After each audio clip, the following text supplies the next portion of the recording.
जय हिंद, वंदे मातरम। दोस्तों, स्वागत है आपका आपके अपने इस यूट्यूब चैनल पर। आज के इस वीडियो में बिहार पुलिस कांस्टेबल का प्रीवियस ईयर का पेपर सॉल्व करेंगे। ये जो पेपर हुआ था आपका 16 मार्च 2019 को कंडक्ट कराया गया था। तो जिन बच्चों का बिहार पुलिस कांस्टेबल का 2021 में एग्जाम है, तो उन बच्चों के लिए ये वीडियो आज का बहुत ही खास होने वाला है, क्योंकि ऐसे ही क्वेश्चन पूछे जा सकते हैं। तो इस वीडियो को पूरा जरूर देखिए। यदि वीडियो अच्छा लगे वीडियो को लाइक करें, शेयर करें। चैनल पर पहली बार विजिट कर रहे हैं तो चैनल को सब्सक्राइब कर लें। पास ही में आपके बेल आइकन होगा, उसको भी दबा लें। इससे आने वाली नई वीडियो नोटिफिकेशन आप सभी लोगों तक आसानी से पहुंच जाएगी। इन सभी क्वेश्चन को सॉल्व करने के लिए पहले खुद से प्रयास कीजिए। 2 से 3 सेकंड के बाद मैं आंसर क्लियर कर दूंगा। तो चलिए स्टार्ट करते हैं आज का वीडियो। आज का हमारा पहला क्वेश्चन है, भारतीय संविधान में कुल कितने भाग हैं? भारतीय संविधान 395 अनुच्छेद तथा 12 अनुसूचियां हैं तथा ये सभी 22 भागों में विभाजित हैं। तो सी वाला जो ऑप्शन है आपका बिल्कुल करेक्ट हो जाएगा। मत वोट देने का अधिकार भारतीय संविधान के किस अनुच्छेद में आता है? भारतीय संविधान का अनुच्छेद 326 भारतीय नागरिकों को मताधिकार प्रदान करता है। मत देने की न्यूनतम आयु 18 वर्ष है। तो इस क्वेश्चन का सी वाला जो ऑप्शन है आपका बिल्कुल करेक्ट हो जाएगा।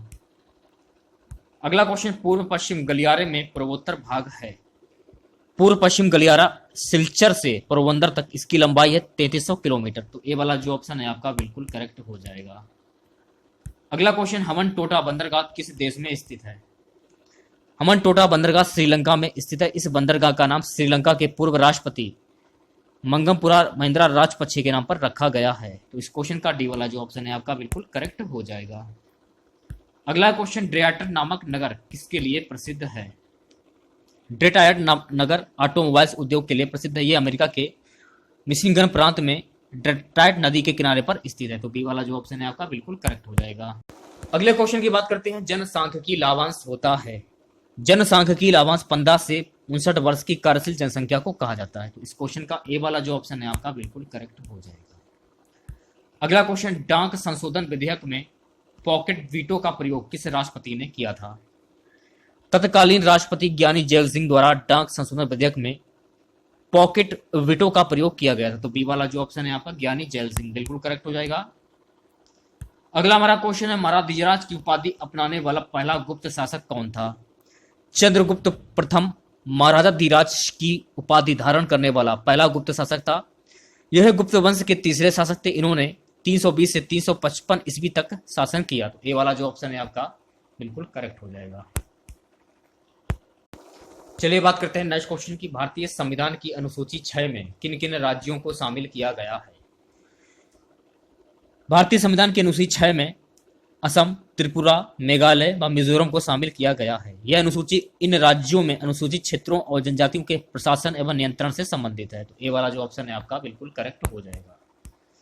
अगला क्वेश्चन, नील दर्पण नामक पुस्तक किसने लिखी है? नील दर्पण पुस्तक दीनबंधु मित्र द्वारा लिखी गई है। इसमें उन्होंने नील आंदोलन का उल्लेख किया है। यह 1860 ईस्वी में प्रकाशित हुई थी। तो बी वाला जो ऑप्शन है आपका बिल्कुल करेक्ट हो जाएगा। अगला क्वेश्चन, निकोली कॉन्टी नामक इतालवी यात्री किसके शासनकाल में भारत आया था?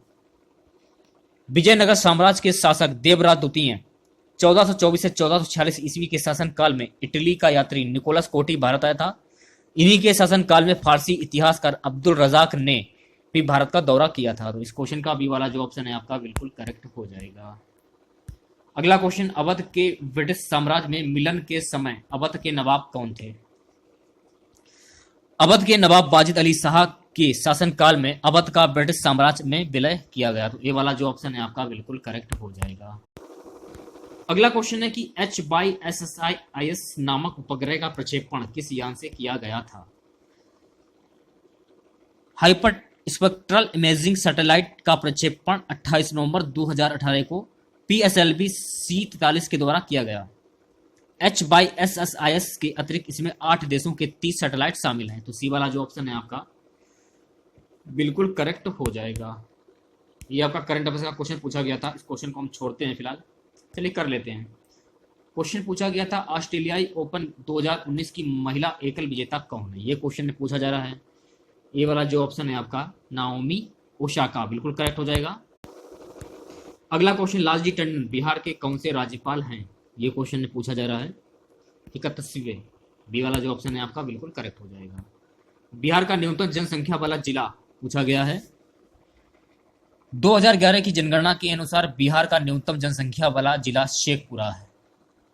ये वाला जो ऑप्शन है आपका बिल्कुल करेक्ट हो जाएगा। असहयोग आंदोलन प्रारंभ होने का कारण क्या था?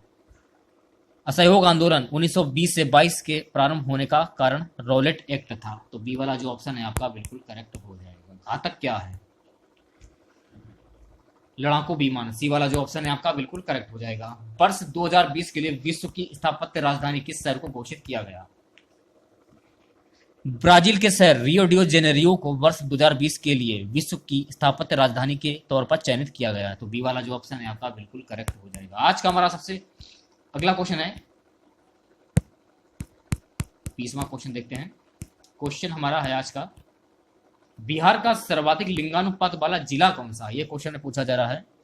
गोपालगंज बिहार का सर्वाधिक लिंगानुपात वाला जिला है। वर्ष 2011 की जनगणना के अनुसार यहाँ का लिंगानुपात 1021 है। बिहार राज्य का कुल लिंगानुपात 918 है। तो इस क्वेश्चन का सी वाला जो ऑप्शन है आपका गोपालगंज बिल्कुल करेक्ट हो जाएगा।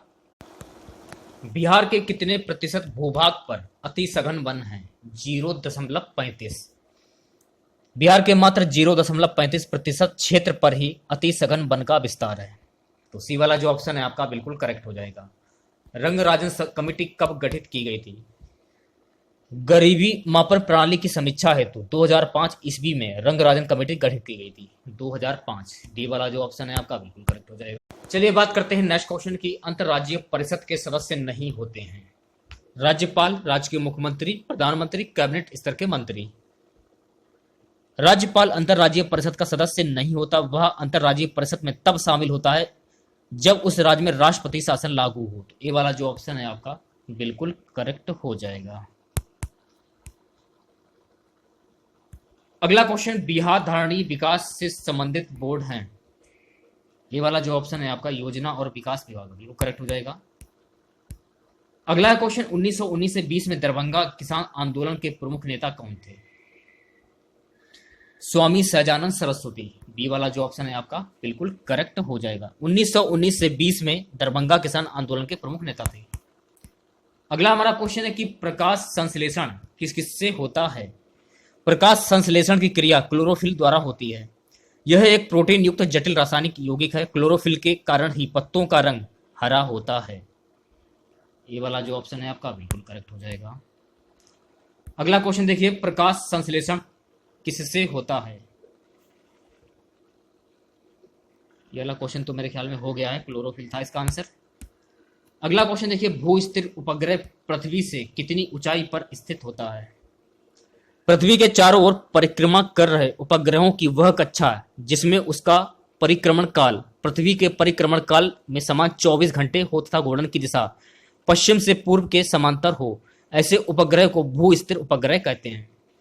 तो सी वाला जो ऑप्शन है आपका बिल्कुल करेक्ट हो जाएगा।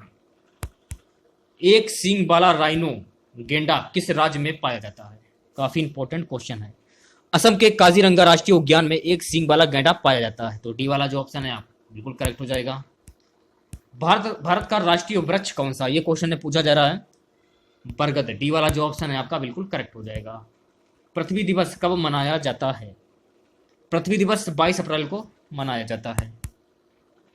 निम्न में से ग्लोबल वार्मिंग किस गैस से होती है?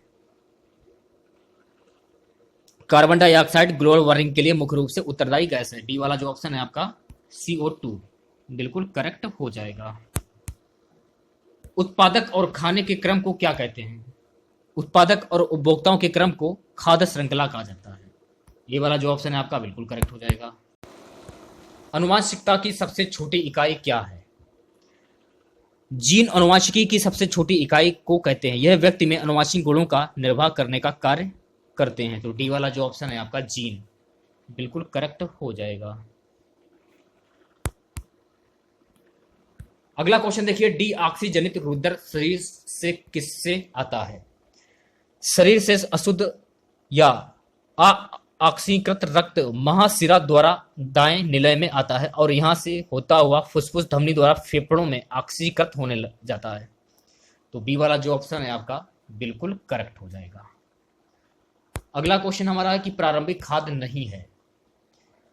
प्रारंभिक खाद्य नहीं है, दुग्ध। ये वाला जो ऑप्शन है आपका बिल्कुल करेक्ट हो जाएगा। भारत में प्रत्यावर्ती धारा एसी का मान है, भारत में प्रत्यावर्ती धारा का मान 50 HZ निर्धारित किया गया है। ये वाला जो ऑप्शन है आपका बिल्कुल करेक्ट हो जाएगा। अगला क्वेश्चन, टिक्का रोग किससे संबंधित है? टिक्का एक कवक जनित रोग है जो मूंगफली की फसल पर लगता है, तो डी वाला जो ऑप्शन है आपका बिल्कुल करेक्ट हो जाएगा। अगला क्वेश्चन देखिए, ट्राइवेसिक एसिड है, तो आपको ध्यान में रखना है कि फास्फोरिक अम्ल एवं ट्राइवेसिक अम्ल है, इसका रासायनिक सूत्र क्या होगा? H3PO4। तो इतनी बात आपको ध्यान में रखनी है। सी वाला जो ऑप्शन है आपका बिल्कुल करेक्ट हो जाएगा। अगला हमारा क्वेश्चन है, एस्कॉर्बिक अम्ल किस विटामिन का नाम है? एस्कॉर्बिक अम्ल विटामिन सी का रासायनिक नाम है। विटामिन सी की कमी से स्कर्वी नामक रोग हो जाता है, तो सी वाला जो ऑप्शन है आपका बिल्कुल करेक्ट हो जाएगा। अगले क्वेश्चन की बात करते हैं, धातु जब अम्ल से अभिक्रिया करता है तो कौन सी गैस उत्पन्न होती है?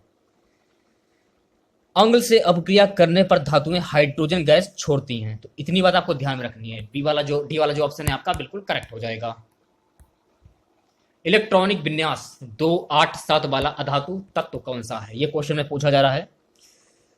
देखिए, क्लोरीन को बोलते हैं स्याही में इलेक्ट्रॉनों की संख्या 17 होती है, इसका इलेक्ट्रॉनिक विन्यास 287 होता है, अतः इसकी बाहरी कक्षा में 7 इलेक्ट्रॉन होते हैं जो अपक्रिया में भाग लेते हैं, तो बी वाला जो ऑप्शन है आपका बिल्कुल करेक्ट हो जाएगा। जाइलम का क्या कार्य होता है? यह क्वेश्चन में पूछा जा रहा है। जड़ों से पौधों के अन्य भागों तक जल को पहुंचाना जाइलम का प्रमुख कार्य होता है, तो ए वाला जो ऑप्शन है आपका बिल्कुल करेक्ट हो जाएगा। अगला क्वेश्चन, रासायनिक परिवर्तन नहीं है, पानी के उबलने की प्रक्रिया से कोई नया पदार्थ निर्मित नहीं होता, इसलिए यह रासायनिक परिवर्तन नहीं है, तो ए वाला जो ऑप्शन है आपका पानी का उबलना बिल्कुल करेक्ट हो जाएगा। अगला क्वेश्चन, H2SO4 की संयोजकता कितनी होगी? सल्फ्यूरिक अम्ल H2SO4 की संयोजकता 7 होती है, इसमें हाइड्रोजन के 2 सल्फर का 1 व ऑक्सीजन के 4 गुण होते हैं, तो डी वाला जो ऑप्शन है आपका बिल्कुल करेक्ट हो जाएगा। साबुन का सह उत्पाद है, बी वाला जो ऑप्शन है आपका ग्लिसरॉल बिल्कुल करेक्ट हो जाएगा। यह साबुन का सह उत्पाद है, यह कार्बनिक यौगिक है जो तेल एवं वसा में पाया जाता है। यह रंगहीन, गंधहीन एवं श्यान द्रव है जिसका प्रयोग औषधि निर्माण में बहुत आयात से होता है, तो बी वाला जो ऑप्शन है आपका बिल्कुल करेक्ट हो जाएगा। इनमें से सही कथन चुनें। गुरुत्वीय त्वरण का मान परिवर्तनीय होने की वजह से भार का मान बदलता है, अतः कथन ए सही होगा आपका। द्रव्यमान हमेशा स्थिर रहता है जबकि भार बदलता है। गिलास में पानी पर बर्फ तैर रही है, यदि बर्फ पिघल जाए तो आयतन पर क्या प्रभाव पड़ेगा? तो सी वाला जो ऑप्शन है आपका आयतन वही रहेगा, बिल्कुल करेक्ट हो जाएगा। मध्य कण में इनमें से कौन सी हड्डी नहीं पाई जाती? हेमेट, डी वाला जो ऑप्शन है आपका बिल्कुल करेक्ट हो जाएगा। अगला क्वेश्चन है, पृथ्वी पर किसी वस्तु का पलायन वेग चंद्रमा पर उस वस्तु के पलायन वेग से होगा अधिक, बी वाला जो ऑप्शन है आपका बिल्कुल करेक्ट हो जाएगा। अगला क्वेश्चन देखिए, 18 कैरेट सोने में सोने का प्रतिशत है, काफी इंपॉर्टेंट क्वेश्चन है। 18 कैरेट सोने में 75% शुद्ध सोना होता है, इसे 750/1000 सोना भी कहा जाता है। 24 कैरेट सोने में 100% शुद्ध सोना होता है, तो इस क्वेश्चन का डी वाला जो ऑप्शन है आपका बिल्कुल करेक्ट हो जाएगा। लोहे के गलवनीकरण में कौन सी धातु प्रयुक्त होती है? लोहे पर गलवनीकरण की प्रक्रिया के लिए जस्ता धातु का प्रयोग किया जाता है, यह प्रक्रिया लोहे को जंग से बचाने के लिए की जाती है, तो सी वाला जो ऑप्शन है आपका बिल्कुल करेक्ट हो जाएगा। अगला हमारा क्वेश्चन है, सबसे पहले किस जीव को अंतरिक्ष में भेजा गया? कुत्ता, डी वाला जो ऑप्शन है आपका बिल्कुल करेक्ट हो जाएगा। अगला क्वेश्चन, ध्वनि तरंगें नहीं चल सकती हैं निर्वात में, सी वाला जो ऑप्शन है आपका बिल्कुल करेक्ट हो जाएगा। अगला हमारा क्वेश्चन, किताब में हमेशा रहता है, किताब में हमेशा रहता है पृष्ठ, बी वाला जो ऑप्शन है आपका बिल्कुल करेक्ट हो जाएगा। क्रम में सजाइए, ये क्वेश्चन में पूछा जा रहा है। क्रम में सजाना है, भ्रूण, नवजात, बच्चा, युवा, वयस्क, ये वाला जो ऑप्शन है आपका बिल्कुल करेक्ट हो जाएगा। अगला क्वेश्चन, महोत्सव का अर्थ है, महोत्सव का अर्थ होता है महान है जो उत्सव, ये वाला जो ऑप्शन है आपका बिल्कुल करेक्ट हो जाएगा। आप कौन सा सर्वनाम है, ये क्वेश्चन में पूछा जा रहा है। आप सर्वनाम का प्रयोग स्वयं के लिए करने के लिए यह निजवाचक सर्वनाम है, इसका प्रयोग मध्यम पुरुष सर्वनाम में भी किया जाता है। तो बी वाला जो ऑप्शन है आपका बिल्कुल करेक्ट हो जाएगा। कंठ से निकलने वाली ध्वनि कौन कौन सी होती हैं ये आपको ध्यान रखना है। का वर्गीय व्यंजन वर्ण का, खा, गा, घा और डा से डलिया तथा आ बड़ा आ स्वर ध्वनियों का उच्चारण कंठ से होता है। तो इतनी बात आपको ध्यान में रखनी है। ए वाला जो ऑप्शन है आपका बिल्कुल करेक्ट हो जाएगा, का, खा, गा, घा और डा। अगला क्वेश्चन, कौन सा समूहवाचक संज्ञा नहीं है? झरना, सी वाला जो ऑप्शन है आपका बिल्कुल करेक्ट हो जाएगा, ये समूहवाचक संज्ञा नहीं है। अगला क्वेश्चन, तोपची में कौन सा प्रत्यय है? ये क्वेश्चन में पूछा जा रहा है, तोपची में कौन सा प्रत्यय है? सी, ची, तोपची। अगला क्वेश्चन, सब्यसाची किसका पर्यायवाची शब्द है? सब्यसाची अर्जुन का पर्यायवाची शब्द है। इसके अतिरिक्त धनंजय, गुड़ाकेश, पार्थ, बृहनन इसके अन्य पर्यायवाची हैं। तो बी वाला जो ऑप्शन है आपका अर्जुन बिल्कुल करेक्ट हो जाएगा। अगले क्वेश्चन की बात करते हैं, आहान का विपरीतार्थक शब्द क्या होगा? आहान का विपरीतार्थक शब्द विसर्जन, सी वाला जो ऑप्शन है आपका बिल्कुल करेक्ट हो जाएगा। अगला हमारा क्वेश्चन है कि सूरज को दीपक दिखाना मुहावरे का अर्थ क्या होगा? प्रसिद्ध व्यक्ति का परिचय देना, ए वाला जो ऑप्शन है आपका बिल्कुल करेक्ट हो जाएगा। महर्षि का संधि विग्रह क्या होगा? महर्षि का संधि विच्छेद होता है ऋषि, महाधन ऋषि होगा।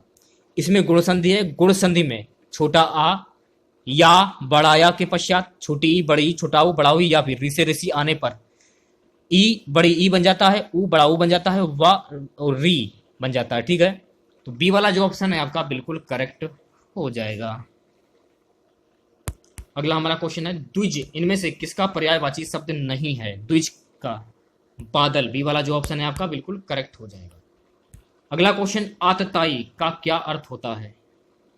आतताई का अर्थ होता है जो अत्याचार करता हो, ए वाला जो ऑप्शन है आपका बिल्कुल करेक्ट हो जाएगा। अगला क्वेश्चन, इनमें से किस समूह में सभी शब्द शुद्ध लिखे हैं? प्रकृति, पुनर्जन्म, भत्सना, वलिष्ठ, बी वाला जो ऑप्शन है आपका बिल्कुल करेक्ट हो जाएगा।